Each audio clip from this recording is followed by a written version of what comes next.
and welcome to the Theatre Pitch podcast. My name is Jem, this is Sean. Hello. Hello, Gemma. Hi, Sean. Hi, Gemma. Hi, Sean. Okay. Hey. And this is Joe. Hi, Jem. And Hey, Sean. Hey, I feel like I always say hey to you, Jem, but I just take it for granted that I don't say hey to you, Sean. I won't lie to you. I've edited an absolute ton of these, and I've never noticed whether you do or not.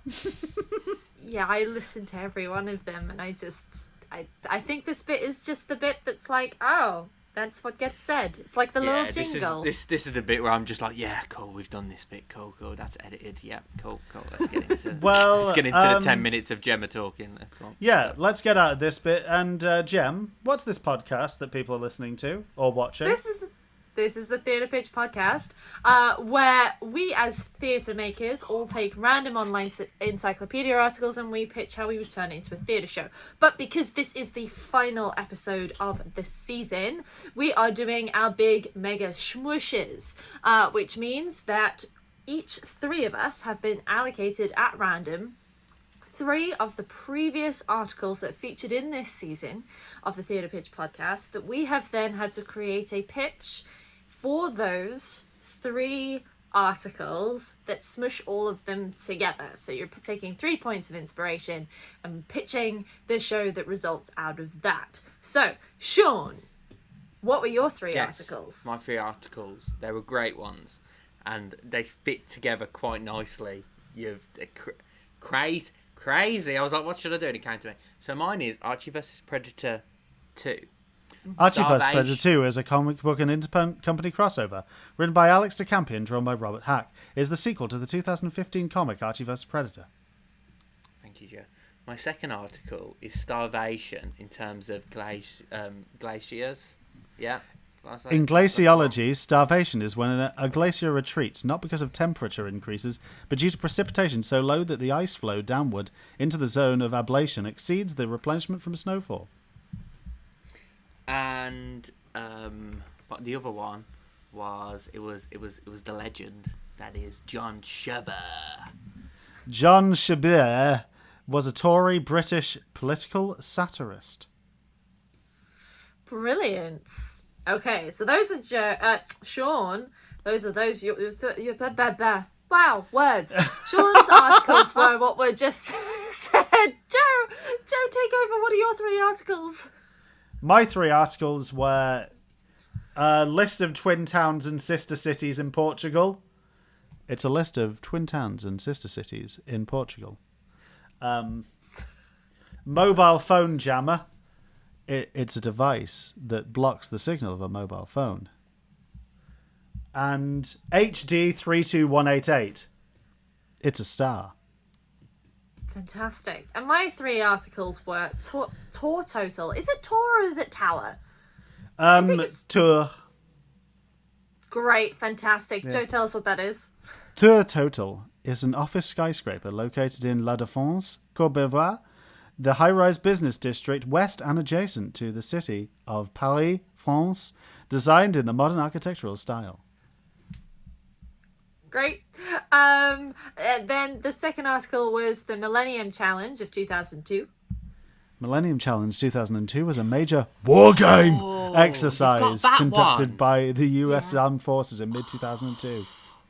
That one, you know what? That one should, like, you think about it, that one should be one of the easiest ones, but it's just not. Even, I'm so glad that was the episode that I weren't on, but even thinking about it now, it's just like, there's so much, and nothing, and it just seems to be just like, shit after just nothing. It's like, oh, and then you've got to do that in a French building, like, fuck that.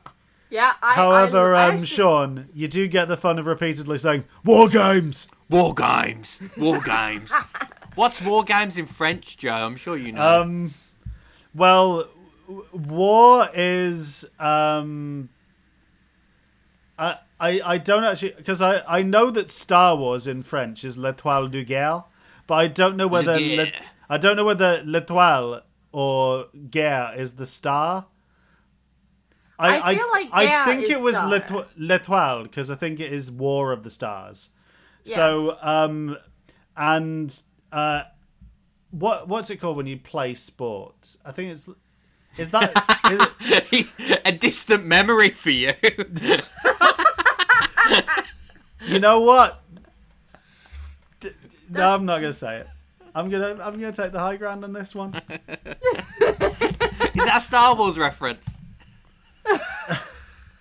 Well, have you got any thought on what the games are? You're googling it. I can hear the typing. Yeah, okay, let's go with l'étoile du jeu. Je is the closest we can get to games. Now do that in the William Regal accent. L'étoile du jeu. Flower. Right, where were we in the podcast? We were in the podcast, but we had and to also, say... Jem, you've got the 1,000 yen coin. The 1,000 yen know. coin is a denomination of the Japanese yen. Yes. Which is also minted only for special occasions. So those are all of the articles that we had to smush together individually. So who wants to go first? I think this should go in alphabetical order. As Of in first last- names. First names. Yeah. Okay, cool. Jem, you're up first. Here's me like running through the alphabet in my head, like what the? Because I'm like, but Joe, we both start with a J, and then my brain went, well, that's just a conundrum you can't solve, is it? It's not What like do there you- are more letters in our names. No, it's not like I also was the nerd who liked being in libraries and alphabetizing. I'm doing Wait, so have well we this found episode. another thing that we didn't know Jem likes, and that's Jem- alphabetizing? Yeah, Jem loves sorting. Jem, when God, Gemma goes she- onto them websites, she goes straight to the top of like the graph, and she's like, "Oh, I can sort this by price. Okay, I can sort Jem. this by age. Click, Jem. click, sort." It's just a helpful way to negotiate and navigate a system. Jem, Yeah. okay. Shag, marry, kill. Oh, Dewey Decimal System. can't believe he does this. The all Harvard time. Referencing System. And just plain alphabetizing. Marry alphabetizing, shag Dewey Decimal, and kill Harvard referencing. And I should not be able to do that quickly. To be honest, that's the right answer. All right. So my pitch is, so you know when you're watching action films or a Michael Bay film or Die Hard, right? Yes. Yeah. Are you about Cool. to say that you're doing Die Hard? You're basically because you've got a building. I've got a building, and Die Okay. Hard did come to mind. I'm already with you. I'm already on board. You're with me. But you know that, like, most of those films, at some point or another, they have, like, a huge shootout in the middle of, like, an office building or something like Yeah, that. yeah. Paper goes and he says, flying. and they're shooting, and he goes, shoot the glass, shoot the glass. But he says it in German to start off with, but I don't Yeah. know that. I like Yeah. Die Hard. And the paper goes flying, and shit goes down, and yeah. So, I kind of found, I've always had the kind of comic thought of like, well, what, that sort of free guy idea of, well, these people are just, you're sitting there writing your boring report, trying to stay awake, and then suddenly, pow, pow, pow, a dude in a tank top comes running in, and then there's all this exposition that gets shouted, and then somebody gets smacked over the face with a keyboard, right? So my show is an immersive show. It's an immersive kind of, not murder mystery because there's no mystery, but it's an immersive mystery. So it's designed to be played after work, so you can turn up in your work clothes and your work attire and be perfectly in the setting. So our audience members become the workers that are in the tower that is the tower, the total, right? And they are workers in an office in this tower block, right? And everybody has their computers, and has their own desk. And as the show starts, I want to use like this idea that there's like a little bit of a messaging system on the computer. So there's a little bit of a setting of like, yes, we are working. A couple of people get phone calls, things like that, a little bit of multimedia. But the main primary bulk of the show is that suddenly an alarm goes off. They are told by a manager who comes into the room that they have to remain seated. They're going to try and figure out why the alarms are going off. But it's not, just trying. And then suddenly your action hero comes rushing in and there's this big blowout. And the idea is that these action heroes and all these villains, I couldn't decide whether it was the action hero finally finding the coin or if it was the villains coming in to get the coin. The coin has been hidden somewhere in this office, but everybody's I feel like the audience are given little snippets in that first bit of like, you're meant to hide the coin and you're meant to keep the coin hidden and things like that. But it's this idea that the potentially the villains come in looking for the coin and then the hero comes in and the audience have to decide what sides they're choosing. But it's that big crescendo that you get at the back end of a Die Hard movie. But in the plot of that Die Hard movie, the villain is always after the coin. So yes, but it's kind of like pulling that. How Millennium Challenge comes in is it's that idea of turning it into a little bit of a war game, bringing the explosion of the action scenes and the fighting and things like that, but also have it contextualized within this idea of like, we have to find the yen coin and having the audience have to decide who's the winner. Right. I like it. Right. If you didn't have the build, I know why you've made it immersive, because you've got the building, right? Yeah. But I think okay. I know how you make that better, and Joe's gonna know which show I'm ripping off, right? Oh, can I guess? No, not yet. Okay. Right. So I think this is how you make it better. You do it actually, end on. I'm gonna write it down. Joe! Oh my god. Okay. This guy, he loves interrupting people. Yeah. Loves interrupting people. He's writing it down. The thing is, he could write anything down because I've actually forgot what it's called, so who knows? Fair enough. So, I think if you just had the war games and the coin, then we sack off the foot. I'd watch this because when you were saying it, I was like, yeah, but okay. So the audience at end on, right? And you have your big like bad guy hero scene happens. They have the fight. The scene ends and the bad guy, they both leave the stage and the good guy comes back on and he's dying, and his last thing is to give a random audience member of a coin. Right now, the audience member cannot reveal that he has the coin. Right. Yeah?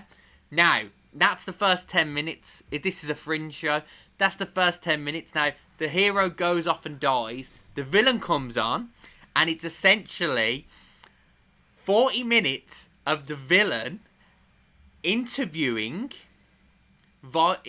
taking some audience members onto stage to play drama games and whatever to work out who has the coin. Now, the audience members can decide what side they're on, but basically, if the audience can keep the coin at the end, then they win, and the villain has one guess at the end to work out who has the coin. But the rule is that if he says you haven't got the coin, you have to say like, yeah, you have to tell him the truth. But he's only allowed to do that a couple of times. Yeah, that's the show, and it's basically a egg hunt for the bad guy at the end. Joe, can you guess what show I'm ripping off? I've got to be honest, I didn't. I guessed you were going to say Police Cops. No. But the show you're on about was actually Adam Riches did a show about a Christmas party where some turtles were killed in a tombola, wasn't it? Yeah. Some turtles were killed in a tombola, and he interviews all the audience members to find out who it is. And it's hilarious and crazy. Yeah. That's what I was thinking when you were like, oh, the audience members have got a coin, and they've got to hide that, and they've got to hide it. That's what I would do. I like your idea. I've You've got to be outpitched honest. me. Well done. Yeah, I'm gonna buy Sean's pitch for your idea, Gem. Yeah. Okay. This is teamwork. Cool. Okay. Yeah, There's one smush done, and I think. If we need to insert your third thing, we'll just say it's in France. Say it's in France.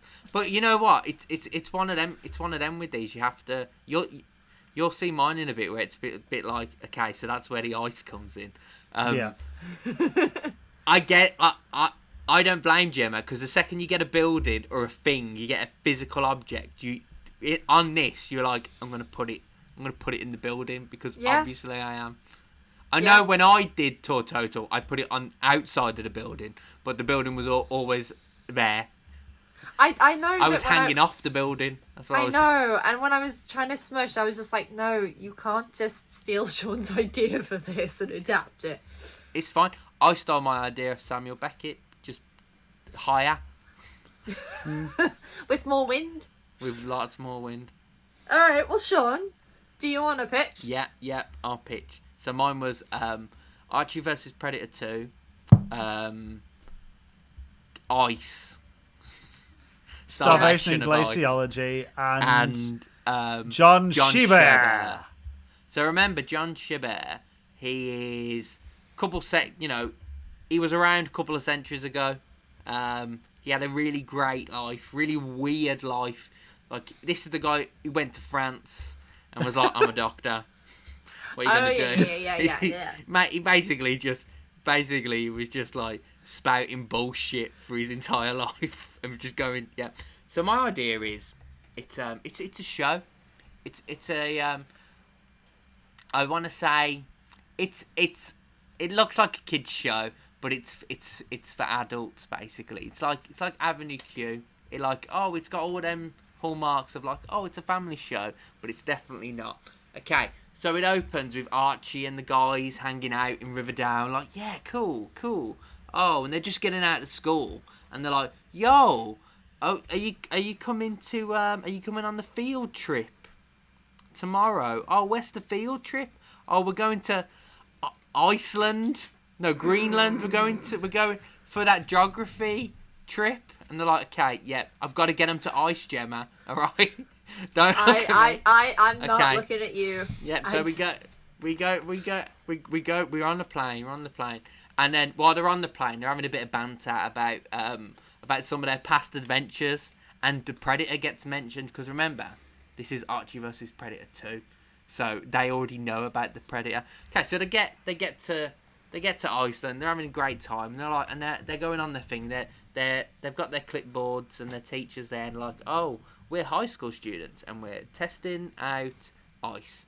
But there's one bad apple in the class, and he's in the back smoking. Oh, and he's like, and then Archie's like, hey, we're a guest in this country, put that out. And then he's like, oh God, hate that Archie. Oh, he thinks he's so cool because he's Archie, and everyone likes Archie. Oh, they should just call it Archiedale. No. So he throws the cigarette. Right, now remember, this is a lit cigarette, and they're around ice. So as he throws it and it hits the ice around the cigarette starts to melt.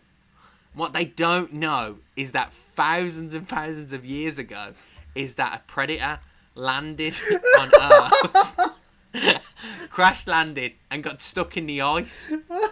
Now that the ice is, yeah.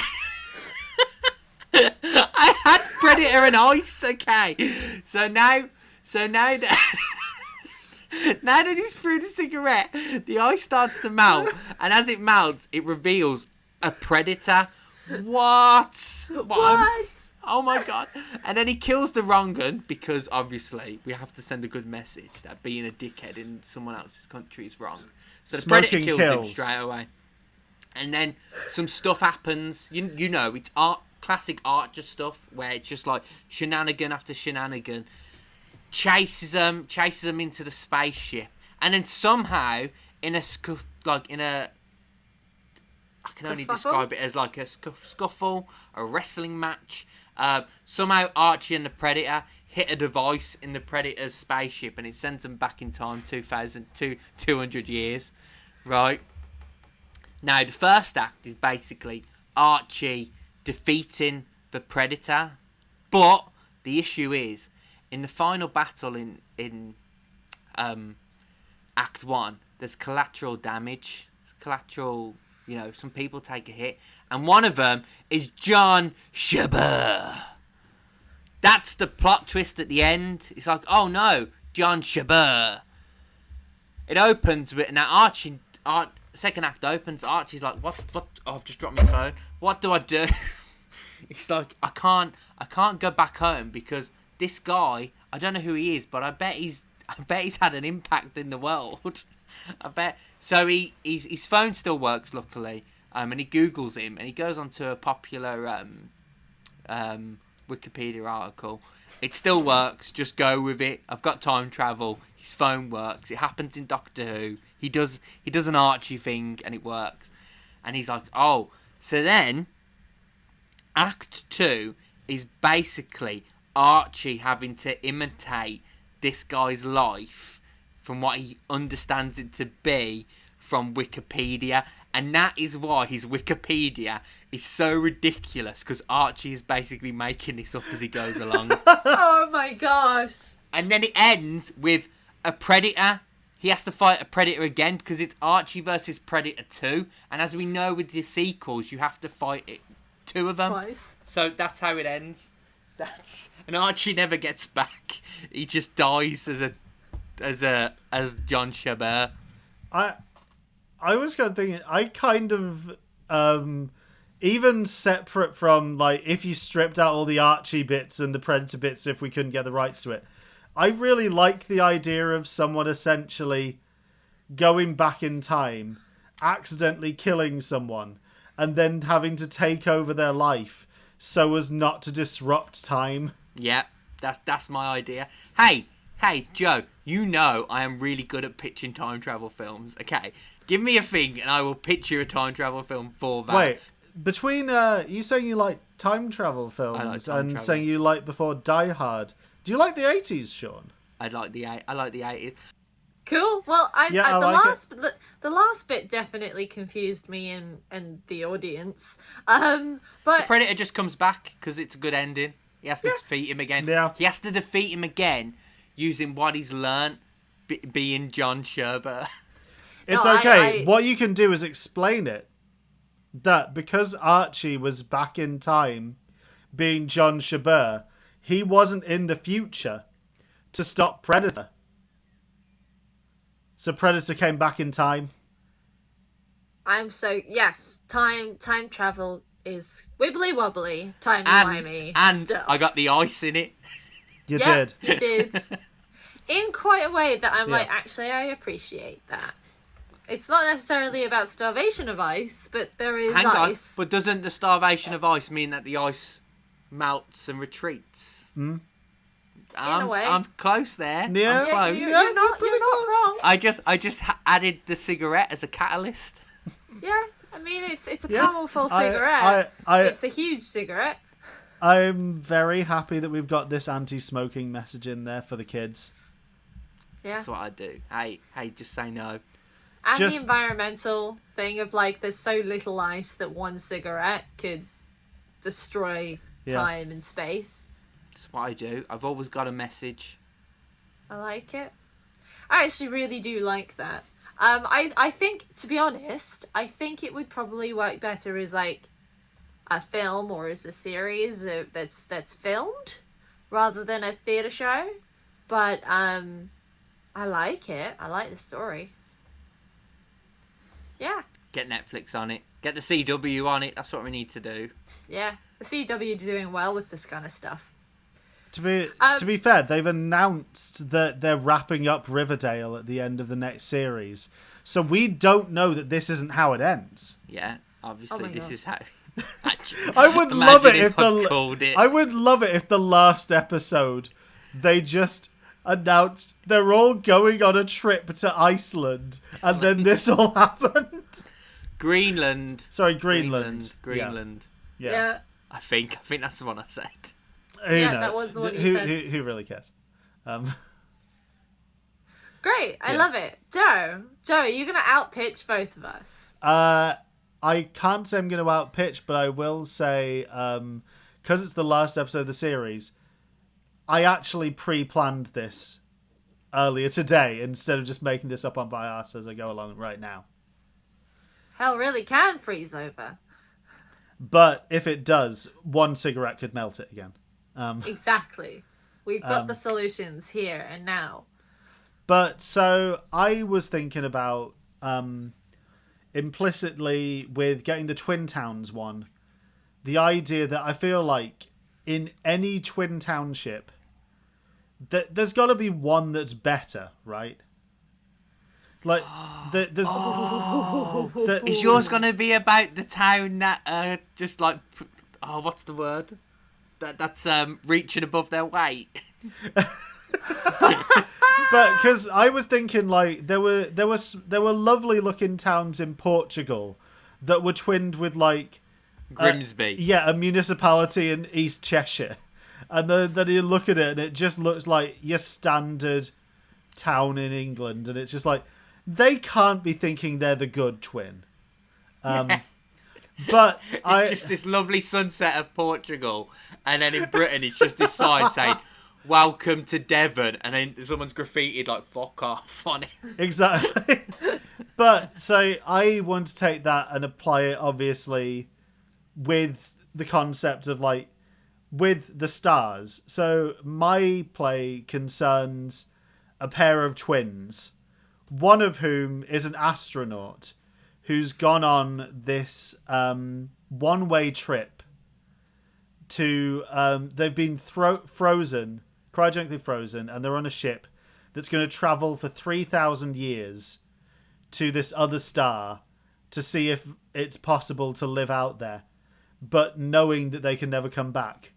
And then the other twin, who's kind of ostensibly our main character of this, is an astronomer. So you've got this power dynamic already where it's like astronomer, people be like, oh, that's cool. But then when they hear astronaut, it's like, oh, they're the good twin. And so this astronomer has, with their child, moved to this observatory in quite a remote part of Portugal in order to monitor the progress of their sibling. Because despite not wanting to live in their sibling's shadow, they can't escape wanting to track the signal of this ship that their sibling is on. Now, their child... There's a good metaphor there, because wouldn't you have to track the shadow that the ship makes to track it? Yeah, so he would be literally living in his sibling's shadow. And their child is someone who obviously is trying to communicate with their friends. They've got a lot of pen pals all around the globe, kind of like Twin Towns. But the signal is struggling to reach them. So they try and build a mobile phone signal extender so that they can get a better signal to try and reach their friends. But accidentally, they do the opposite and they build a jammer. And this jammer jams the signal of them trying to track the twin up in space. Oh no, lost twin. So this sends them off on a journey of the twin trying to kind of like get the parts necessary to fix the observatory so they can catch up with this signal again.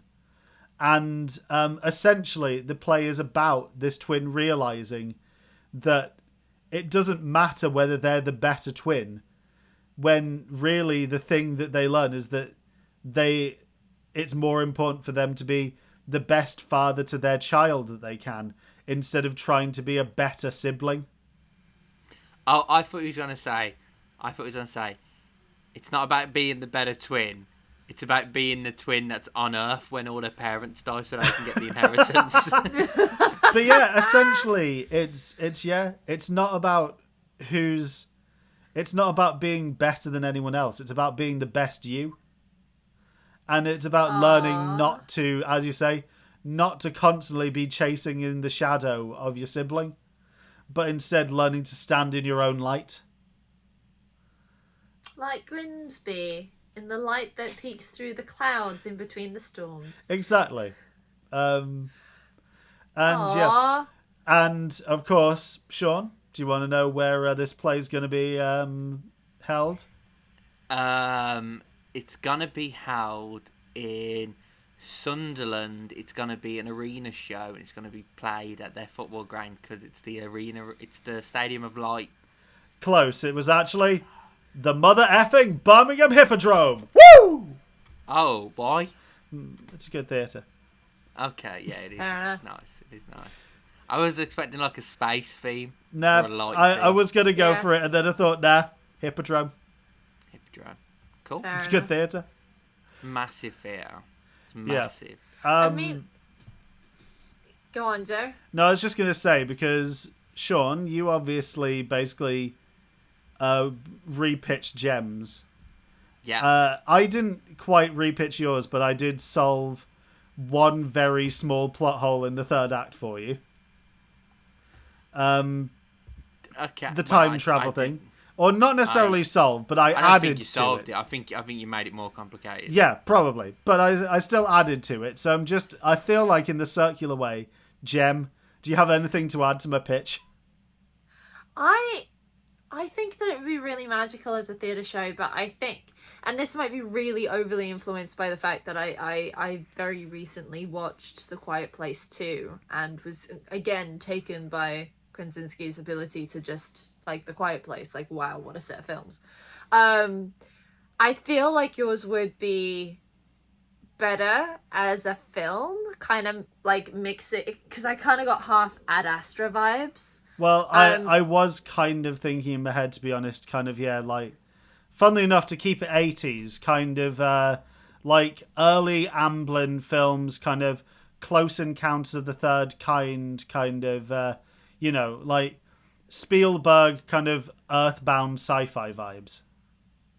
Yeah, and I think it could be something, because, like, when I'm imagining this story and how it would manifest, like, that it feels like it could be far more intimate, because it feels like something that is so, it has its moments of such intimacy that, like, I'd want to play with it with film. And that idea that you can have like immense intimacy on the background of something that is so galactically grand, and also it be in an observatory. I think if I were to change anything about it but keep it live, I wouldn't set it in the Hippodrome. I would put it into an observatory, one of the old ones like they have in Hampstead, because you're sitting there you're sitting there having the story told primarily from the inside depths of an observatory. So now I would go somewhere different with it. I was like, if you're setting it in the Birmingham Hippodrome, they have a ballet is the Royal Ballet set? The Royal Yeah. They're there, aren't they? Yeah. So I would turn it into a ballet, Joe.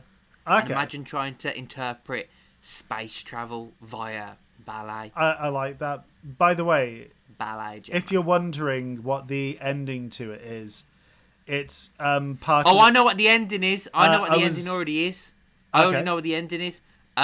He actually never gets there because on the rocket ship there was a wrong-un, and even though he was meant to be frozen in time, that wrong-un was smoking a cigarette, and someone was like, hey, there's loads of rocket fuel, put that cigarette out, and he froze it, and as the rocket takes off, the cigarette hits the ice that he's frozen in, and he melts.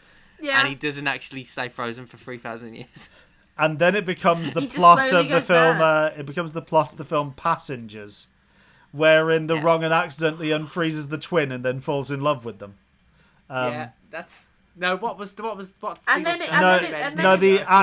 The actual ending is essentially the twin on Earth realizing that ultimately there is no point them tracking the twin, because if they get there, the twin on Earth will be dead by the time they get there. If they don't, the twin is already dead because they're in space. So the purpose of tracking them essentially is irrelevant, and they choose to, in that moment, stage the funeral for their twin there and effectively grieve for their twin in advance instead of living waiting for a message from them. Well, you don't want a message from them because, like, if it's going to take 3,000 years and they're only meant to unfreeze 3,000 years from now, and, like, in 30 years' time, or, like, 3 years' time, you get a message from them, then all you know is somebody's going to go suffocate in the middle of space for no reason. Exactly. But, yeah, and plus that message would be, like, hundreds of years old because of how long it takes to travel. But Yeah. it's the thought that it's better to believe that your twin will have made it there than to think about what if they didn't. There is also something quite interesting about that idea of, like, grieving and looking up and knowing that something's out there. And then then in the what I film forgot adaptation, is, just as this is happening... There's no twin in space. It's a Fight Club ripoff. No, he's the twin. I was going to say, basically, and then just as he's said goodbye to his twin, suddenly Doc Brown runs into the theatre and tells him he's got to go back! For the kids! It's your twin! It's your twin! It's your twin son! Something's got to be done about your twin son. And so he says, but my twin didn't have a son. And he says, your twin does! In the future! Dun dun dun! And then you cut up, and then it's blackout. And then there's a sequel, and it ends with Doc Brown, and the twin appears like, you've got to help me, Doc. I'm back from the other twin's future. And then the third one just got cowboy hats. Yeah. And because on the other planet. Well, whilst this gets wildly out of hand, I love Back to the Future. Usually we would smush, but because this has been an episode full of smushes, we are coming away with originally 3 pitches, but several shows have come out of the different pitches anyway. But I genuinely think that, like, all of these shows are genuinely good. I want to see all 3 of these shows really, really badly. I want to see how we bring to life a cigarette flying across the stage and melting ice to reveal a predator. Okay, Sean, I think yours should be a ballet as well. Mine'll be something. Well, thank you everybody for listening. That's the end. Yeah. Sean, do your spiel. Yeah. So this is the podcast. Jem normally says, like, oh, and I've got a bomb. Doesn't Jem sometimes say, like, let's and end on that bombshell? On that bombshell. Well, there is a bombshell.